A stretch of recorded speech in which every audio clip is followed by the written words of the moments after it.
Dans cet épisode, nous allons voir les 4 meilleures listes de tournois de l'OS Open Kansas City. La finale a vu se confronter un codex qui commence à occuper une place importante dans les tops, les Thousand Suns. On commence à peine à connaître la composition classique des nouvelles listes Thousand Suns. D'un côté, un détachement bataillon en culte de la duplicité. En QG, nous retrouvons Harryman sur son disque. En pouvoir psychique, Gaze of Hate, Présage et Temporal Surge.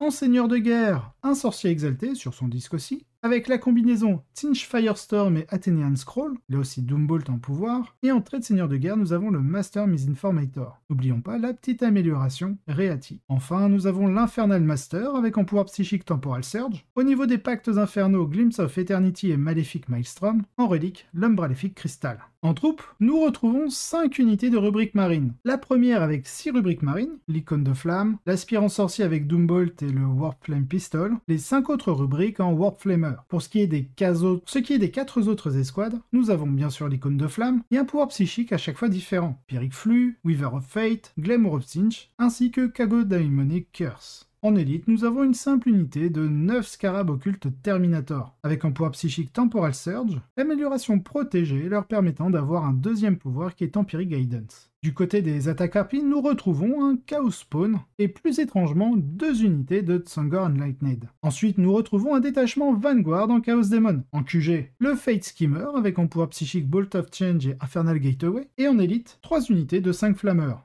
De l'autre côté de la table, une armée avec une mobilité impressionnante, sûrement grâce à leur peinture rouge. Non, je ne parle pas des orques, mais bien des Blood Angels. Cette liste est très similaire à celle que nous avons vue dans l'épisode précédent. Je vous le mets en liste, en haut à droite, si jamais vous ne l'avez pas vu. Nous avons 2 détachements, commençons par la patrouille. En QG, nous avons le commandeur Dante en seigneur de guerre. Les Martès, choix intéressant car il fournit une relance des charges aux unités d'Ace Company, ce qui permet d'économiser en quelque sorte la relique icône de l'ange. Du côté des litanies, nous avons Mantra de la Force, Cantique de haine et Litanie de la haine. En troupe, unité de 5 incursors. Du côté des élites, 2 unités de 5 Space Marine d'Ace Company en jump pack avec 4 marteaux tonnerres. Dans le second détachement, nous avons un Vanguard. En QG, le prêtre sanguinien, jump pack, trait de seigneur de guerre Rite of War afin de fournir l'objectif sécurisé aux unités bases et personnages à 6 pouces autour de lui. Du côté des élites, nous avons une unité de 5 Space Marine d'Ace Company en jump pack et leurs équipements basiques, un sanguinari ancien avec le trait de seigneur de guerre Soul Warden pour fournir une Feel No Pain à 5+, contre les blessures mortelles à 6 pouces autour de lui. Bien entendu, il est équipé de Land Carmine Sword et du côté de la relique, Wrath of Baal. Bien entendu, comme d'habitude, nous avons les 3 unités de 7 Sanguinary Guard, tous équipés en Land Carmine Sword, 2 unités avec 2 pistolets infernaux, quant à la dernière, elle n'en a qu'un. En attaque rapide, nous retrouvons une escouade d'assaut avec bien sûr les jump packs, 2 pistolets plasma et pour le sergent un pistolet infernaux et griffe éclair. Enfin, pour finir, nous avons en soutien une unité de 3 éliminateurs avec des fusils laser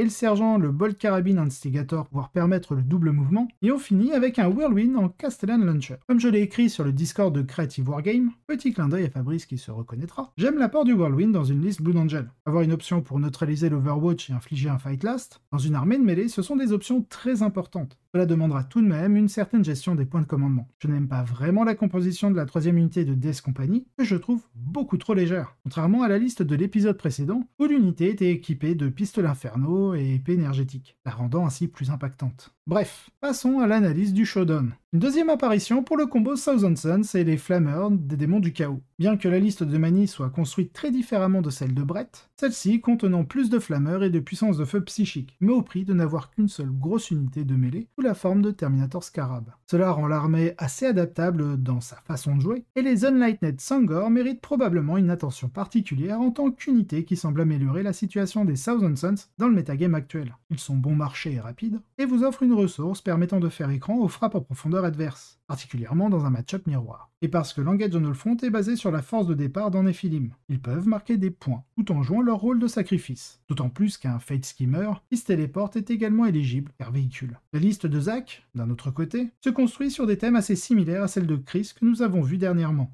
bien qu'avec des outils différents. Un Whirlwind donne accès à la suppression de l'Overwatch, et l'ajout de l'Emartes aide à verrouiller Fury of the Lost puisqu'il est éligible. C'est l'un de ces matchs où les deux camps doivent jouer très prudemment, car les deux camps sont très efficaces pour rouler sur l'autre, ils peuvent utiliser leurs outils efficacement. La garde sanguinienne n'a pas envie de manger des smites, mais aucune des unités Thousand Suns n'a envie de se retrouver engagée en mêlée par les Blood Angels, et en particulier les deux unités de la Compagnie de la Mort en Thunderhammer. Ils vont mettre un bazar pas possible dans n'importe quelle unité, y compris les Terminators Scarab Occulte, même en prenant en compte les buffs défensifs. Cela signifie que Bannière semble assez intéressant pour les deux camps, car il devrait fournir un tic-tac de points assez fiable, obligeant l'adversaire à faire des sacrifices importants pour retirer les bannières adverses. Mais au-delà de cela, un jeu secondaire passif favorise les Thousand Suns, car Interrogation Mentale est excellent ici. Ce qui est du troisième choix de secondaire pour eux, il n'y en a pas d'excellent, alors que les Blood Angels ont beaucoup d'options de mise à mort disponibles, dont Abort the Witch. Mais pour les marquer, ils vont devoir commencer à tuer les forces de Tzeentch, ce qui les expose à des contre-attaques avec des pouvoirs psychiques ou les flammeurs. Ils ont au moins l'avantage d'être plus heureux de se battre pour le centre de la table tout au long de la partie, ce qui pourrait les aider sur le primaire. Et sur le scénario Death End, les Thousand Suns peuvent atteindre 40 points en restant assis sur deux objectifs et en tuant une escouade de jump pack par tour. Donc il n'y a pas de gros avantages à construire sur le centre de la table. Avec les secondaires tels qu'ils ont été choisis, Bannière, Abort the Witch et No Prisoner pour les Blood Angels, et Bannière, Engage on All Front, Interrogation Mentale pour les Thousand Suns. Les anges doivent mener le combat jusqu'au rebrick pour gagner la partie, ce qui permet potentiellement à Mani de contrôler suffisamment le flux de la bataille pour gagner. Zack, cependant, a pu trouver un moyen de remporter la partie par une marche très mince. Tout d'abord, alors que Mani peut se permettre de jouer un peu plus défensivement, les Blood Angels sont un peu mieux placés pour infliger des dégâts catastrophiques en un seul tour. D'autant plus que les Sanguinary Guards sont assez résistants aux flammes sur les cartes Games Workshop, puisqu'ils bénéficient toujours d'une sauvegarde à 2+, en cumulant l'armure du mépris et le couvert léger s'il se trouve dans l'un des gros morceaux de couverture. Cela signifie qu'une fois que les anges commencent à se mettre en scène au milieu de la table, les Thousand Suns doivent commencer à leur donner du terrain où risquer de perdre beaucoup de figurines, ce qui peut à son tour rendre plus difficile la mise en place de leur jeu. Zack a été capable d'empêcher Mani de marquer Engage assez tôt, de mettre en place beaucoup d'unités en milieu de table, puis de se déchaîner pour s'assurer une victoire d'1 point. Victoire Blood Angel 75-74. C'est dans ce genre de résultat que je trouve le système US déséquilibré. Même avec une différence d'1 point, on donne la victoire. Je préférerais un système similaire au WTC, où il faudrait avoir 6 points de différence pour obtenir la victoire 11-9. Passons au débrief des listes.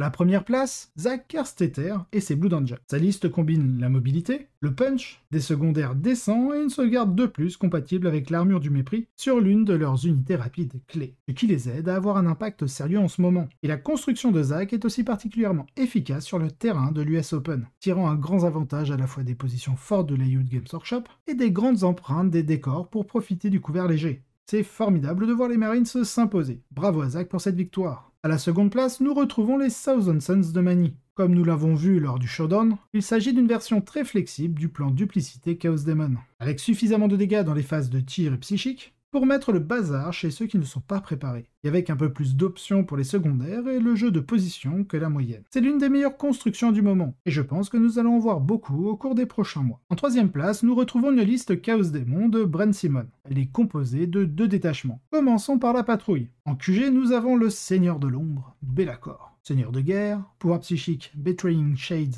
et Shrouded Step, ainsi que son trait de seigneur de guerre Shadowlord. Du côté des troupes, nous avons 3 unités de 10 Bloodletters, avec leurs icônes démoniaques et les instruments du chaos. En soutien, 2 Skull Cannon. En second détachement, nous retrouvons un Vanguard. En QG, 2 Fate Skimmer, avec en pouvoir psychique Bolt of Change, Infernal Gateway pour le premier, Bolt of Change, Infernal Flame pour le second. En élite, à votre avis, qu'avons-nous en démon du chaos? Oui, vous avez raison, 3 unités de 6 flammeurs. En soutien, nous retrouvons aussi 2 Burning Chariot. Ah ouais, c'est ça le bon truc. Complètement à côté de la plaque, j'adore ça. Cette liste tire avantage de quelques éléments, en plus de l'évidence que les flammeurs sont d'un niveau exceptionnel. Notamment le fait que les Bloodletters ont l'air un peu plus favorables que d'habitude sur les tables Games Workshop. Elles adorent se battre à travers les gros morceaux de terrain, et que tous les chars et véhicules démons ont un coût assez bas dans le nouveau codex par rapport à leur durabilité et leur efficacité. Un Skull Cannon peut ne pas sembler être une unité naturelle pour une poussée précoce vers l'avant, mais c'est 100 points, une endurance 7 avec 9 points de vie, et une sauvegarde invulnérable de 4+, rapportant, en statistique, à une endurance 7, 18 points de vie. Donc l'adversaire va devoir engager quelques ressources capables de tuer ce genre d'unité. Et à ce moment-là, une variété de choses désagréables peuvent lui arriver. Tous les chars de Tzeentch peuvent se déplacer à toute vitesse sur le terrain, et infliger des dégâts à toute cible exposée. Et les flammeurs sont également monstrueusement rapides. La liste a également accès à la table des tempêtes au warp de Khorne, ce qui signifie que si les canons sont ignorés, ils peuvent potentiellement éperonner les unités ennemies clés. Ils peuvent potentiellement éperonner les unités de tir ennemies clés, et les immobiliser au combat avec Overwhelming Rage, également désagréable avec les Bloodletters. Enfin, tout cela est supervisé par Be'lakor, qui est tout simplement très bon,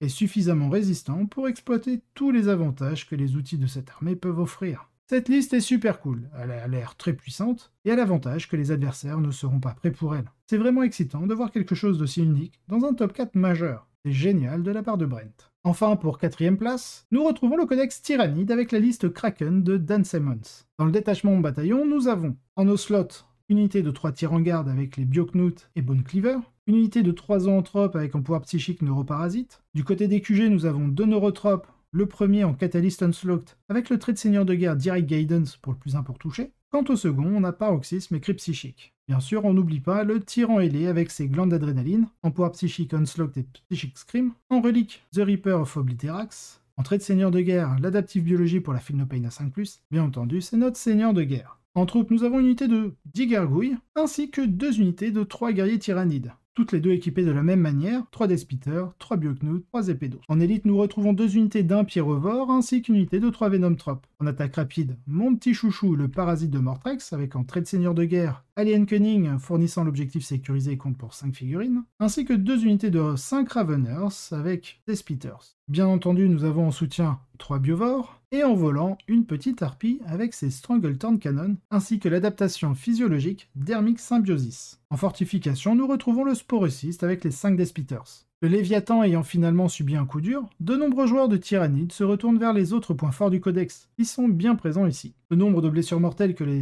Tyrannides peuvent infliger lorsqu'ils s'acharnent sur les Spormines, Zoanthropes et Neurotropes est assez impressionnant, et cette version peut certainement rendre la vie très difficile aux armées d'élite sur ce plan. Ce qui est également très fort, c'est d'enfoncer une unité de Raveners dans le visage de votre adversaire à la vitesse d'une fusée en combinant Opportunist Advance et Lancelot. En se déplaçant occasionnellement de 20 pouces, puis en chargeant, rien de méchant. Quand il frappe fort. J'aime la flexibilité qu'offre cette unité car on a l'impression qu'il y a un bon équilibre entre le volume et le fait d'avoir la PA-4, ou -5 à la charge, pour dégager les unités d'élite. Surtout si Direct Guidance est appliqué. Au-delà de ça, vous avez quelques choix plus classiques comme un tyran ailé avec le Reaper d'Obliterax, ainsi qu'un parasite de Mortrex, objectif sécurisé comptant pour 5 figurines. Tous les jouets tyrannides bien connus pour leur puissance, et la concoction qui en résulte est extrêmement redoutable, surtout entre les mains d'une personne aussi expérimentée que Dan. Passons au best of the rest. En 5ème place, nous retrouvons John Lennon et ses tyrannides en Kraken. 6ème place, Sean Rice avec ses Chaos Demon. 7ème place, Thomas Rady en Creation of Bill. 8ème place, Sean Hayden en Goth Orc.